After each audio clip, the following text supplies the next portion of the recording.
أعوذ بالله من الشيطان الرجيم بسم الله الرحمن الرحيم يا أيها النبي لم تحرم ما أحل الله لك تبتغي مرضات أزواجك والله غفور رحيم قد فرض الله لكم تحلة أيمانكم والله مولاكم وهو العليم الحكيم وإذ أسر النبي إلى بعض أزواجه حديثا فلما نبأت به وأظهره الله عليه عرف بعضه وأعرض عن بعض فلما نبأها به قالت من أنبأك هذا قال نبأني العليم الخبير إن تتوبا إلى الله فقد صغت قلوبكما وإن تظاهرا عليه فإن الله هو مولاه وجبريل وصالح المؤمنين والملائكة بعد ذلك ظهير عسى ربه إن طلقكن أن يبدله أزواجا خيرا منكن مسلمات مؤمنات قانتات تائبات عابدات سائحات ثيبات وأبكارا يا أيها الذين آمنوا قوا أنفسكم وأهليكم نارا وقودها الناس والحجارة عليها ملائكة غلاظ شداد لا يعصون الله ما أمرهم ويفعلون ما يؤمرون يا أيها الذين كفروا لا تعتذروا اليوم إنما تجزون ما كنتم تعملون صدق الله العلي العظيم يا أيها النبي لم تحرم ما أحل الله لك تبتغي مرضات أزواجك واللہ غفور الرحیم۔ اے نبی، تو کیوں حرام کرتا ہے جو حلال کیا اللہ نے تجھ پر؟ چاہتا ہے تو رضامندی اپنی عورتوں کی، اور اللہ بخشنے والا ہے مہربان۔ قد فرض اللہ لکم تحلۃ ایمانکم، مقرر کر دیا ہے اللہ نے تمہارے لیے کھول ڈالنا تمہاری قسموں کا۔ واللہ مولاکم وہو العلیم الحکیم، اور اللہ مالک ہے تمہارا اور وہی ہے سب کچھ جانتا حکمت والا۔ وَإِذْ أَسَرَّ النَّبِيُّ إِلَىٰ بَعْضِ أَزْوَاجِهِ حَدِيثًا، اور جب چھپا کر کہی نبی نے اپنی کسی عورت سے ایک بات۔ فَلَمَّا نَبَّأَتْ بِهِ وَأَظْهَرَهُ اللَّهُ عَلَيْهِ عَرَّفَ بَعْضَهُ وَأَعْرَضَ عَن بَعْضٍ، پھر جب اس نے خبر کر دی اس کی اور اللہ نے جتلا دی نبی کو وہ بات، تو جتلائی نبی نے اس میں سے کچھ اور ٹلا دی کچھ۔ فلما نبأها به قال من انباك هذا، پھر جب وہ جتلائی عورت کو بولی تجھ کو کس نے بتلا دی یہ؟ قال نبأني العلیم الخبیر، کہا مجھ کو بتایا اس خبر والے واقف نے۔ ان تتوبا الى اللہ فقد صغت قلوبكما، اگر تم دونوں توبہ کرتی ہو تو جھک پڑے ہیں دل تمہارے۔ وَإِن تَظَاهَرَا عَلَيْهِ فَإِنَّ اللَّهَ هُوَ مَوْلَاهُ وَجِبْرِيلُ وَصَالِحُ الْمُؤْمِنِينَ وَالْمَلَائِكَةُ بَعْدَ ذَلِكَ ظَهِيرٌ، اور اگر تم دونوں چڑھائی کرو گی اس پر تو اللہ ہے اس کا رفیق، اور جبرائیل اور نیک بخت ایمان والے اور فرشتے اس کے پیچھے مددگار ہیں۔ عَسَى رَبُّهُ إِن طَلَّقَكُنَّ أَن يُبْدِلَهُ أَزْوَاجًا خَيْرًا مِّنكُنَّ مسلمات مؤمنات قانتات تائبات عابدات سائحات ثیبات وابکارا، اگر نبی چھوڑ دے تم سب کو، ابھی اس کا رب بدلے میں دے دے اس کو عورتیں تم سے بہتر، حکم بردار، یقین رکھنے والیاں، نماز میں کھڑی ہونے والیاں، توبہ کرنے والیاں، بندگی بجانے والیاں، روزے رکھنے والیاں، بیاہیاں اور کنواریاں۔ یا ایھا الذین آمنوا قوا انفسکم واہلیکم نارا، اے ایمان والو بچاؤ اپنی جان کو اور اپنے گھر والوں کو اس آگ سے، وقودھا الناس والحجارہ، جس کی چھپٹیاں ہیں آدمی اور پتھر، علیہا ملائکۃ غلاظ شداد، اس پر مقرر ہیں فرشتے تندخو زبردست، لا یعصون اللہ ما امرہم ویفعلون ما یؤمرون، نافرمانی نہیں کرتے اللہ کی، جو بات فرمائے ان کو، اور وہی کام کرتے ہیں جو ان کو حکم ہو۔ یا ایھا الذین کفروا لا تعتذروا اليوم، اے کافرو، اے منکر ہونے والو، مت بہانے بتلاؤ آج کے دن، انما تجزون ما کنتم تعملون، وہی بدلہ پاؤ گے جو تم کرتے تھے۔ یہ سورہ تحریم ہے، 28ویں پارہ کی آخری سورت۔ تحریم کے معنی ہے حرام کرنا۔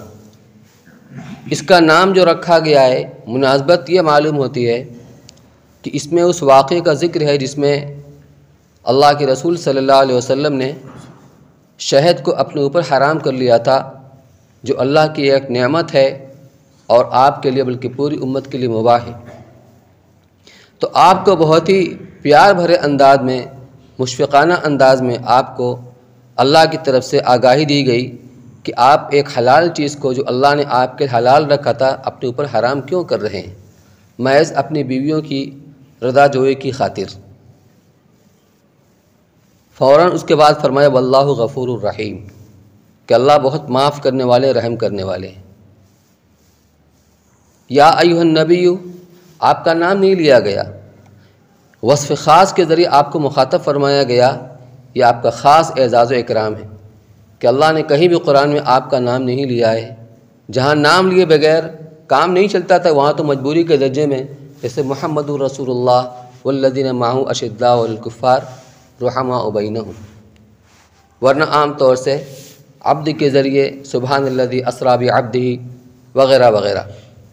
تو یہ آپ کا اعزاز اور خاص آپ کا اکرام ہے، لیکن انداز ذرا باس پرس کا ہے، اور اللہ کے نبی صلی اللہ علیہ وسلم کو جو اللہ کے ساتھ تعلق ہے تو کہیں آپ کے اوپر زیادہ اثر نہ ہو، اس لیے فوراً اس کے بعد فرمایا واللہ غفور الرحیم، کہ آپ سے گناہ کا تو کوئی امکان ہی نہیں ہے، لیکن پھر بھی اللہ نے آپ کو معاف کر دیا، کیونکہ بہت معاف کرنے والا ہے، رحم کرنے والا ہے۔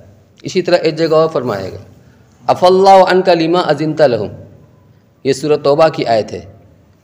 غزوہ تبوک میں جو سب سے آخری غزوہ تھا حضور صلی اللہ علیہ وسلم کی حیات میں، اور ایک لمبا سفر تھا، اور گرمی کا زمانہ اور کھجور کے پکنے کا زمانہ تھا، اور اسی پر مدینہ والوں میں گزر بسر ہوتا تھا، ان کا ذریعہ معاش تھا۔ اور کھجور ایسا پھل ہے انتہائی رسیلا ہوتا ہے، اگر وہ گر پڑے، ٹپک پڑے، زمین ریتیلی ہوتی وہ بیکار ہو جائے۔ ایک تو ان کے اوپر قرضہ اور سیزن اب تقاضا نکلنے کا، یہ بہت بڑی آزمائش تھی۔ تو اس موقع پر جو مخلص تھے مسلمان صحابہ کرام، وہ تو ہر طرح کی مجاہدوں کو برداشت کر کے اللہ کے راستے میں اللہ کے رسول کے ساتھ نکلے۔ 3 صحابی ایسے تھے، وہ تھے مخلص، لیکن دنیا کی فراوانی ہی ایک سبب اور ذریعہ بن گئی ان کے رک جانے کا۔ حضرت کعب ابن مالک، حضرت مرارہ ابن ربیع اور ہلال ابن امیہ، لیکن مخلص تھے، اس لیے انہیں صاف صاف عرض کر دیا کہ یا رسول اللہ ہمارے پاس کوئی عذر نہیں تھا۔ تو ان کا مقاطعہ کیا گیا بائیکاٹ 50 دن کا۔ قرآن خود کہتا ہے اس کا اثر ان کے اوپر یہ ہوا حتیٰ اذا ضاقت علیہم الارض بما رحبت، اپنے سب بیگانی ہو گئے، قریبی رشتہ دار، اپنے بھائی، اپنے چچا، بول چال بند، سلام کلام بند۔ نتیجہ کیا ہوا؟ بھری دنیا میں آدمی اپنے آپ کو اجنبی و تنہا محسوس کر رہا ہے کہ روح زمین اپنی وسعتوں کے باوجود ان کے اوپر تنگ ہو گئی۔ اس موقع پر منافقین جو تھے جھوٹے جھوٹے بہانے کر کے وہ پیچھے رہ گئے، اور جو بھی آتا اب بہانہ کرتا آپ اس کے بہانے کو ظاہری عذر کو قبول فرما لیتے اور اس کو اجازت دے دیتے رکے رہنے کی۔ اس پر آپ کو متنبہ کیا گیا عفی اللہ عنک، سب سے پہلے اصل مضمون کے آنے سے پہلے اللہ آپ کو معاف کرے۔ آپ نے انہیں کیوں اجازت دی؟ ان منافقوں کو رہ جانے کی کیوں اجازت دی؟ حالانکہ قرآن بعد میں یہ بھی کہہ رہا ہے کہ اگر آپ ان کو اجازت نہ بھی دیتے تو بھی یہ نہ جاتے، لیکن پھر ان کا نفاق نہ کھل جاتا۔ تو بہرحال انداز چونکہ باز پرس کا ہے تو کہیں آپ کے اوپر گرانی نہ ہو، اس کا اثر نہ ہو، اس لیے کہیں پر پہلے یا کہیں پر بعد میں عفی اللہ عنک او اللہ غفور الرحیم۔ اس کا پس منظر کیا ہے؟ شان نزول صحیح بخاری وغیرہ میں حضرت عائشہ رضی اللہ تعالی عنہ وغیرہ سے منقول ہے کہ رسول اللہ صلی اللہ علیہ وسلم کا معمول یہ تھا کہ عصر کے بعد کھڑے کھڑے سب بیویوں کے پاس خبر گیری کے لیے تشریف لاتے تھے۔ ایک روز حضرت زینب رضی اللہ عنہ کے پاس معمول سے زیادہ ٹھہر گئے اور شہد پیا۔ ازواج کے پاس جو کچھ ہوتا تھا وہ آپ کی خدمت میں پیش کر دیا کرتی تھیں، تو ان کے پاس اس وقت کہیں سے شہد آیا ہوا تھا، آپ کی خدمت میں پیش کر دیا اور آپ کو شہد بہت مرغوب تھا۔ تو جب انہوں نے شہد پیش کیا اور آپ نے شہد پیا تو مجھ کو رشک آیا۔ بہرحال ازواج مطہرات انسان ہی تھیں اور سوکنوں میں جو معاملہ ہوتا ہے وہ اس سے بے نیاز نہیں تھیں، لیکن ان کے جو بلند اخلاق تھے اللہ نے اس کے اوپر ان کو باقی رکھا، اور جہاں بھی کوئی اس اعتبار سے کمی ہوتی تھی ان کی تربیت کی جاتی، جیسا کہ اس واقعے کے اندر بھی ہوا ہے۔ تو مجھ کو رشک آیا اور میں نے حفصہ رضی اللہ تعالیٰ عنہ سے، یہ بھی حضور کے ازواج میں تھیں، حضرت عمر رضی اللہ عنہ کے صاحبزادی، ان سے مشورہ کیا کہ ہم میں سے جس کے پاس حضور تشریف لائیں وہ یوں کہے کہ آپ نے مغافر نوش فرمایا ہے۔ مغافر ایک خاص قسم کا گوند ہے جس میں کچھ بدبو ہوتی ہے۔ چنانچہ ایسا ہی ہوا، آپ نے فرمایا کہ میں نے تو شہد پیا ہے۔ ان بیوی نے کہا کہ شاید کوئی مکھی مغافر کے درخت پر بیٹھی ہو اور اس کا رس چوسا ہو، اسی وجہ سے شہد میں بھی بدبو آنے لگی۔ اب یہ حقیقت کے خلاف تھا۔ مقصد یہ تھا کہ حضور صلی اللہ علیہ وسلم کا میلان ہماری طرف ہو اور بیویوں کی طرف یا تو نہ ہو یا کم سے کم ہو، جو اگرچہ حضور صلی اللہ علیہ وسلم کی محبت کی طلب میں یہ غلط نہیں تھا، لیکن اس سے دوستوں کی حق تلفی ہوتی تھی، اور دوستوں کی حق تلفی یہ جائز نہیں ہے، اس لیے اس پر ان کو تنبیہ کی گئی۔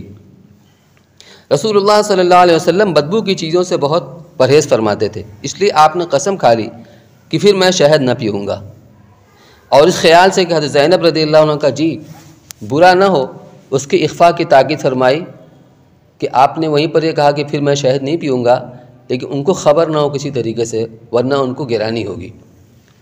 مگر ان بیوی نے دوسری سے کہہ دیا، حضرت حفصہ نے حضرت عائشہ سے یا حضرت عائشہ نے حضرت حفصہ رضی اللہ عنہ سے یہ بات بتا دی، یا حضور کا راز گویا کہ فاش کر دیا۔ اور بعض روایات میں ہے کہ حضرت حفصہ شہد پلانے والی ہیں اور حضرت عائشہ اور سودا اور صفیہ رضی اللہ تعالیٰ عنہن صلاح مشورہ کرنے والی، اور بعض روایات میں یہ قصہ دوسری طرح بھی آیا ہے۔ ممکن ہے کئی واقع ہوں اور ان سب کے بعد یہ آیتیں نازل ہوئی۔ خلاصہ ان آیات کا یہ ہے کہ اس واقعے میں جو رسول اللہ صلی اللہ علیہ وسلم نے ایک حلال چیز یعنی شہد کو بذریعہ قسم اپنے اوپر حرام کر لیا تھا، یہ فعل جبکہ کسی ضرورت و مصلحت سے ہو تو جائز ہے، گناہ نہیں۔ مگر اس واقعے میں ضرورت ایسی نہ تھی کہ اس کی وجہ سے آپ خود کوئی تکلیف اٹھائیں اور ایک حلال چیز کو چھوڑ دیں، کیونکہ حضرت صلی اللہ علیہ وسلم نے یہ کام ازواج مطہرات کو راضی کرنے کے لیے کیا تھا، اور ایسے معاملے میں ان کا راضی کرنا آپ کے ذمہ لازم نہ تھا۔ اس لیے اللہ تعالیٰ نے عذر شفقت و عنایت فرمایا، یا ایھا النبی لما تحرم ما احل اللہ لک۔ اس آیت میں بھی قرآن کریم کے عام اسلوب کے مطابق رسول اللہ صلی اللہ علیہ وسلم کو آپ کا نام لے کر خطاب نہیں کیا، بلکہ یا ایھا النبی کے لقب سے خطاب فرمایا، جو آپ کا خصوصی اعزاز و اکرام ہے، اور پھر فرمایا کہ اپنی ازواج کی رضا جوئی کے لیے آپ اپنے اوپر ایک حلال چیز کو کیوں حرام کرتے ہیں۔ یہ کلام اگرچہ عذر شفقت ہوا، مگر صورت جواب طلبی کی تھی، جس سے خیال ہو سکتا تھا کہ شاید آپ سے کوئی بڑی غلطی ہو گئی، اس لیے ساتھ ہی فرمایا گیا واللہ غفور الرحیم، یعنی اگر گناہ ہوتا بھی تو اللہ تعالیٰ مغفرت اور معاف کرنے والے ہیں، حالانکہ آپ گناہوں سے پاک اور صاف ہیں۔ اب یہ کہ کسی چیز کو حلال چیز کو حرام کرنا اپنے اوپر، اس کے کئی درجات ہیں۔ سب سے پہلا درجہ تو یہ ہے کہ چیزوں کے اندر اصل حلت ہے، چیزوں کے اندر اصل حلت اور اباحت ہے۔ اگر کوئی چیز حرام ہوتی ہے تو اس سے کوئی نہ کوئی وجہ ہوتی ہے۔ جیسے شراب حرام ہے تو اس کی علت کیا ہے؟ اس لیے کہ وہ نشہ آور ہوتی ہے، اور جتنی چیزوں کے اندر نشہ ہوگا وہ چیز حرام ہوگی اس علت کی وجہ سے۔ تو اگر کوئی چیز حرام ہوگی تو اس سے کوئی نہ وجہ ہوگی، کوئی سبب، کوئی علت ہوگی اس کی، ورنہ وہ حرام نہیں ہوتی ہے۔ تو اگر کسی حلال چیز کو کوئی عقیدہ بنا لے کہ یہ میرے حق میں حرام ہے تو یہ تو کفر ہے، یہ اعلیٰ درجے گناہ اور کفر ہے۔ لیکن کوئی اس کو عقیدہ نہ بنائے لیکن حلال چیز کو اپنے اوپر حرام کر لے بغیر کسی مصلحت کے، بغیر کسی ضرورت کے، تو یہ گناہ ہے۔ لیکن حلال چیز کو اگر آدمی استعمال نہ کرے، نہ اس کا عقیدہ ہو یہ حرام ہے میرے اوپر، اور نہ ہی اس کی قسم کھائے اپنے اوپر حرام کر لے، تو بہت ساری چیز ہوتی ہے. کیا ہم ساری مباح چیز کو اختیار کرتے ہیں؟ بہت ساری کھانے پینے کی چیز ہے جو ہر آدمی نہیں کھا پی سکتا. بہت سے غریب لوگ ہیں جو وہ پھل جو قیمتی ہوتے ہیں ان کی سکت سے باہر ہوتا ہے نہیں کھا پاتے ہیں، تو ایک الگ چیز ہوئی. لیکن مسئلہ یہ ہے کہ اپنے اوپر کسی چیز کو حرام کر لینا، ایک تو عملاً حرام کر لینا ہے. حرام کا مطلب اپنے اوپر حرام نہ کرے بلکہ اس کو استعمال نہ کرے. کبھی آدمی کسی عذر کی وجہ سے ایسا کرتا ہے، کوئی چیز آدمی اس کو استعمال کرتا ہے اس کو کوئی الرجی ہو جاتی ہے یا کوئی بھی ویسی چیز، تو اس مصلحت سے اس ضرورت سے اگر اس کو استعمال نہیں کرتا لیکن اس کو حرام نہیں سمجھتا تو یہ اس کی اجازت اور اس سے گنجائش ہے. کھانے پینے کی بہت ساری چیزیں ہیں، کسی کو پسند ہوتی ہیں کسی کو پسند نہیں ہوتی ہیں، لیکن اس کو حرام نہیں سمجھتا. حضرت انس رضی اللہ تعالیٰ فرماتے ہیں مجھے کدو بہت نامرغوب تھا. طبیعت ہوتی مزاج ہوتا ہے، ہر آدمی کو ہر چیز پسند نہیں ہوتی. صحابی رسول ہیں، کہتے مجھے کدو بہت نامرغوب تھا، لیکن میں نے ایک مرتبہ دیکھا کہ اللہ کے رسول صلی اللہ علیہ وسلم کھانے کی رکابی میں سے جو گوشت اور کدو ملا کر پکا ہوا تھا، آپ کدو کے ٹکڑے تلاش کر کر کے اس کو نوش فرما رہے ہیں. اس کے بعد سے مجھے مرغوب ہو گیا، جب میرے آقا کو وہ چیز مرغوب ہے تو مجھے بھی مرغوب ہے.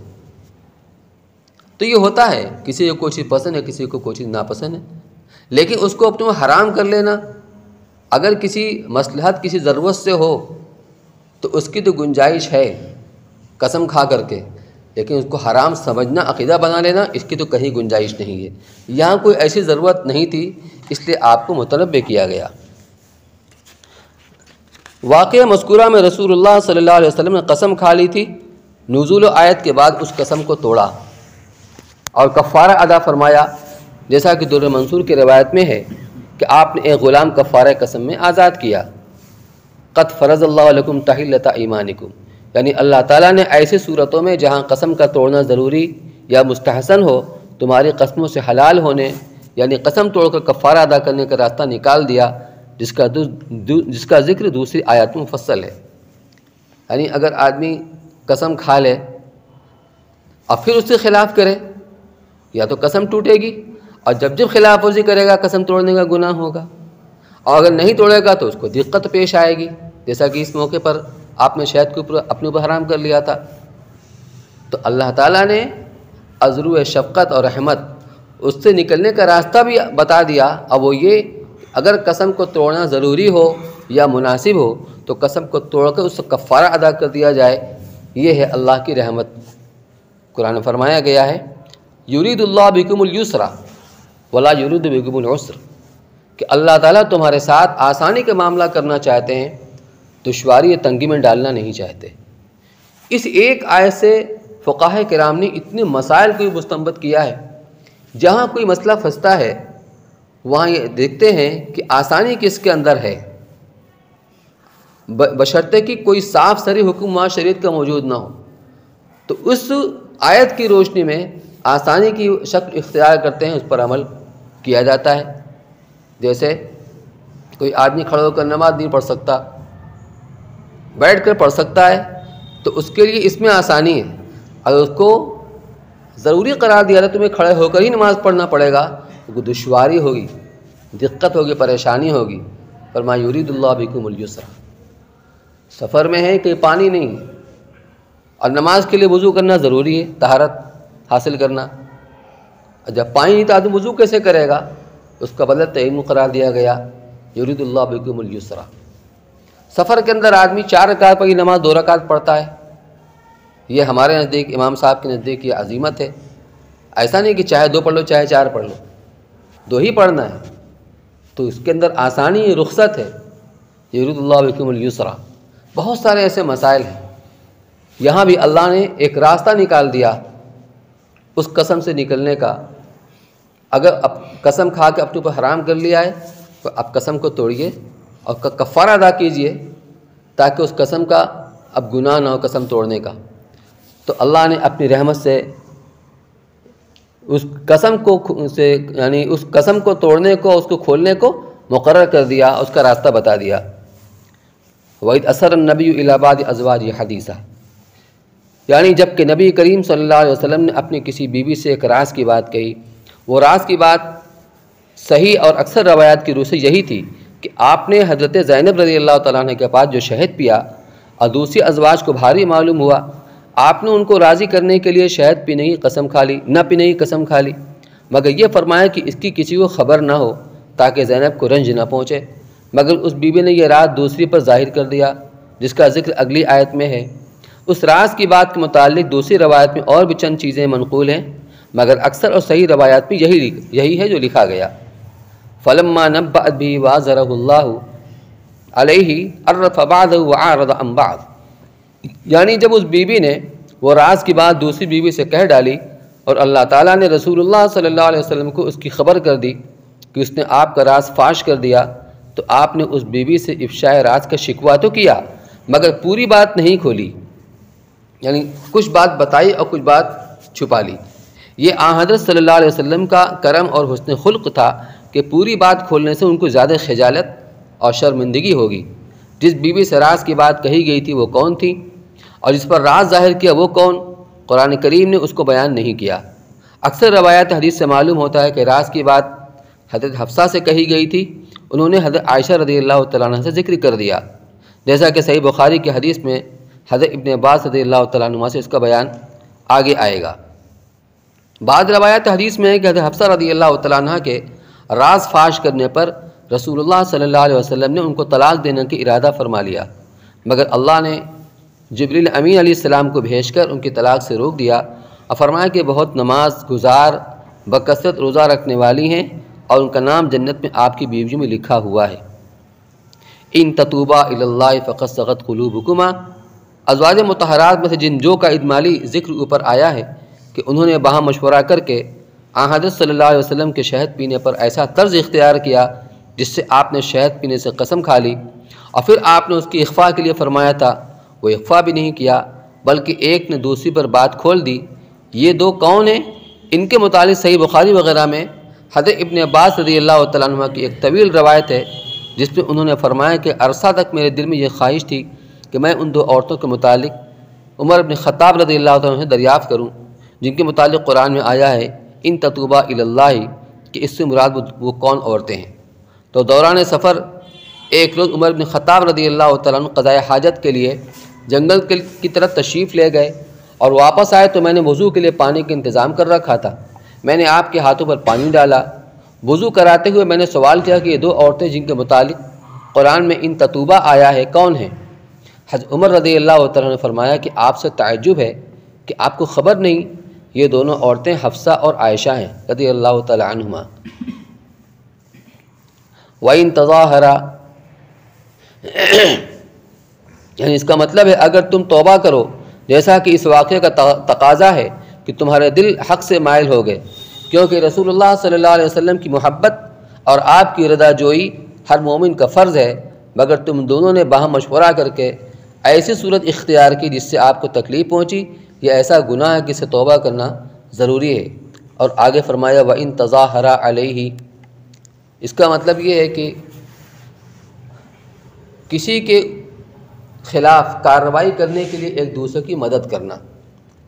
تو چنانچہ انہوں نے ایک دوسرے کی مدد کی تھی آپ کے خلاف کارروائی کرنے کے لیے کہ آپ کے رجحان ہماری طرف رہے، اوروں کی طرف یا تو نہ رہے یا کم رہے۔ تو وَإِن تَظَاهَرَا عَلَيْهِ فَإِنَّ اللَّهَ وَمَوْلَاهُ جِبْرِيلُ، کہ اس میں یہ بتایا دیا گیا کہ اگر تم نے توبہ کر کے رسول اللہ صلی اللہ علیہ وسلم کو راضی نہ کیا تو یہ نہ سمجھو کہ آپ کو کوئی نقصان پہنچے گا، کیونکہ آپ کا تو اللہ مولا اور کفیل ہے۔ اب جبریل امین اور سب نیک مسلمان اور ان کے بعد سب فرشتے جس کی رفاقت و اعانت پر سب لگے ہوں، اس کو کوئی کیا نقصان پہنچا سکتا ہے؟ نقصان ضرر جو کچھ ہے تمہارا ہی ہے۔ آگے انہی کے متعلق فرمایا عَسَىٰ رَبُّهُ إِن طَلَّقَكُنَّ أَن يُبْدِلَهُ أَزْوَاجًا خَيْرًا مِنكُنَّ، اس میں عورتوں کی اس خیال کا جواب ہے کہ اگر ہمیں طلاق دے دی تو ہم جیسی دوسری عورتیں شاید آپ کو نہ ملیں۔ حاصل ارشاد کا یہ ہے کہ اللہ کی قدرت سے کیا چیز باہر ہے، اگر وہ تمہیں طلاق دے دیں تو وہ تم جیسی ہی نہیں بلکہ تم سے بہتر عورتیں عطا فرما دے گا۔ اس سے یہ لازم نہیں آیا کہ ان عورتوں سے بہتر عورتیں اس وقت موجود تھیں، ہو سکتا ہے کہ اس وقت نہ ہوں، اور جب ضرورت پڑے اللہ تعالیٰ دوسری عورتوں کو ان سے بہتر بنا دے۔ اس نے فرمایا کہ اگر وہ تم کو طلاق دے دیں تو اللہ تعالیٰ تم سے بہتر بیویاں ان کو عطا فرما دے گا، جو نماز پڑھنے والیاں، اسلام والیاں، ایمان والیاں، عبادت کرنے والیاں، توبہ کرنے والیاں، اور فرمانبرداری کرنے والیاں اور روزہ رکھنے والیاں، بعض کنواریاں ہوں گی اور بعض جو ہے تو بعض بیاہیاں ہوں گی۔ اس لیے کہ کبھی رغبت ہوتی ہے بیاہی عورتوں کی طرف کہ وہ تجربہ کار ہوتی ہیں، اس لیے حضور صلی اللہ علیہ وسلم کے ازواج میں صرف عائشہ صدیقہ رضی اللہ تعالیٰ نے ایک جو کنواری ہیں، باقی سب کے سب وہ ہیں جو شادی شدہ تھیں۔ یا ایھا الذین آمنوا قوا انفسکم واہلیکم نارا وقودها الناس والحجارہ، اے ایمان والو بچاؤ اپنی جان کو اور اپنے گھر والوں کو اس آگ سے جس کی چھپٹیاں ہیں آدمی اور پتھر۔ اب حضور صلی اللہ علیہ وسلم کے ازواج کو خطاب کرنے کے بعد اب عام مسلمانوں کو قرآن خطاب کر رہا ہے کہ تم بھی اپنے اہل و عیال کے بارے میں فکر مند رہو، جس طرح اپنی ذات کو جہنم سے بچانے کے لیے ان اعمال میں لگنا ضروری ہے جو جہنم سے بچنے کا سبب ہیں، اللہ کی طاعت کو اختیار کرنا اور گناہوں سے اپنے آپ کو بچانا۔ تو یہ ہر فرد کی ذمہ داری ہے کہ اپنے اہل و عیال کے بارے میں اس کی فکر کرے اور اس کو بچانے کا اہتمام کرے۔ تو جہنم سے بچانے کا مطلب کیا ہے؟ یعنی ان اعمال اور اخلاق کو اختیار کرے جو جہنم میں جو جنت پہ جانے کا ذریعہ بنے اور جہنم سے بچنے کا ذریعہ بنے، اور اپنے اہل و عیال کے بارے میں اس کا فکر کرے، وہ بھی انہی اعمال اور افعال اور اخلاق کے خوگر بنے اور اس کے وہ عادی بنے۔ اس کے لیے ہر آدمی کی ذمہ داری کہ اپنی ذمہ داری کو وہ ادا کرے۔ فرمایا کہ وہ جہنم ایسی ہے علیہا ملائکۃ غلاظ شداد، جس پر ایسے فرشتے مقرر ہیں جو سخت، انتہائی سخت ہیں، تندخو ہیں اور زبردست ہیں، طاقت والے ہیں، یعنی کسی کی فریاد کے ان پر کوئی اثر ہونے والا نہیں، کتنا بھی لاکھ چلاؤ، شور مچاؤ، رو گاؤ، کوئی فرق نہیں پڑے گا، کیونکہ وہ غلاظ ہیں، سخت دل ہیں اور طاقتور ہیں، مضبوط ہیں۔ کوئی چاہے کہ اپنی طاقت اور قوت سے ان کے اوپر حاوی اور غالب ہو جائے، ممکن ہی نہیں۔ جب جہنم کے اندر جب غیر ایمان والے عذاب کو سہتے سہتے فریاد کریں گے کہ اپنے رب سے کہو کہ کسی دن تو ہم کو ایک دن کے لیے تھوڑا وقفہ دے دے اس عذاب سے، تو فرشتہ ان سے کہیں گے الم یاتکم رسول منکم، کیا تمہارے پاس اللہ کے بھیجے ہوئے رسول نہیں آئے تھے جو تم کو آج کے اس دن سے ڈرایا کرتے تھے، اس عذاب سے ڈرایا کرتے تھے؟ وہ اقرار کریں گے ٹھیک ہے آئے تو تھے، لیکن ہم نے ان کی بات کو مانا نہیں، ہم نے ان پر ایمان نہیں لائے، ان کی اطاعت نہیں کی۔ ٹھیک ہے تب سزا بھگتو، نہیں کیا تو بھگتو اس کو۔ خلاصہ یہ ہے کہ ان کے اوپر کسی کا فریاد کا بھی اثر نہیں ہوگا اور نہ کوئی اپنی طاقت سے ان کے اوپر حاوی اور غالب ہو سکے گا۔ لا یعصون اللہ ما امرهم، اللہ کی طرف سے جو ان کو حکم ہوگا اس سے خلاف ورزی نہیں کریں گے۔ عذاب کا حکم ہوگا وہ عذاب دیں گے، یوں بھی جہنم کے اندر عذاب ہوگا اور وہ بھی پٹائی کریں گے۔ کلما جب قرآن میں ہے کہ جب وہ نکلنا چاہیں گے فرشتے مار مار کر ان کو جہنم کی اندر کی طرف ان کو دھکا دے کر ان کو بھگائیں گے۔ یہ جہنم کی آگ حدیث سے فرمایا گیا کہ دنیا کی آگ سے 70 گنا تیز، 70 گنا تیز۔ اب اندازہ کیجئے کیا عالم ہوگا جس کی ایندھن انسان اور پتھر ہے۔ دنیا میں ایندھن کے لیے لکڑی کو استعمال کیا جاتا ہے، لکڑی جب پہلے آگ کو پکڑتی ہے پھر اس کے بعد آگ کو بھڑکاتی ہے، جس میں اس کا وجود ختم ہو جاتا ہے، تو کتنی سخت آگ ہوگی کہ پتھر اس کے اندر پگھل جائیں گے اور انسان اس کے ایندھن بنیں گے۔ لیکن چونکہ موت کو موت آ چکی ہوگی اس لیے وہاں انسان کو موت بھی نہیں آئے گی۔ تو ایسی جہنم میں اپنے آپ کو بچانے کی فکر کرو، اپنے اہل ویال کو بچانے کی فکر کرو۔